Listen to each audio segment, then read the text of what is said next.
என் காலடிக்கு வாக்கே விளக்கு, என் பாதைக்கு ஒளியும் அதுவே. பொதுக்கால 3ஆம் வாரம் புனித கிளாடியுஸ் நினைவு. மறையுரை சிந்தனை.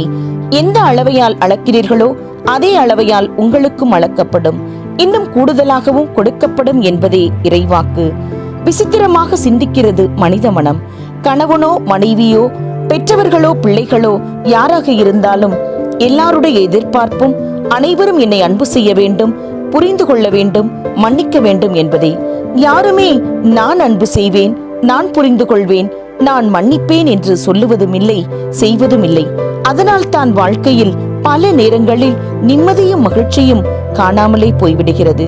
முதலில் அடுத்தவர்கள் நமக்கு என்ன செய்ய வேண்டும் என்று நாம் நினைக்கிறோமோ அதையே நாம் அவர்களுக்கு செய்வோம்.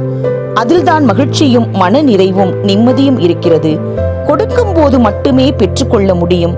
மன்னிக்கும் போதுதான் மன்னிப்பை பெறும் தகுதி கிடைக்கும். புரிந்து கொண்டு அன்பு செய்யும் போதுதான் சிறந்த அன்பு நமக்கு கிடைக்கும்.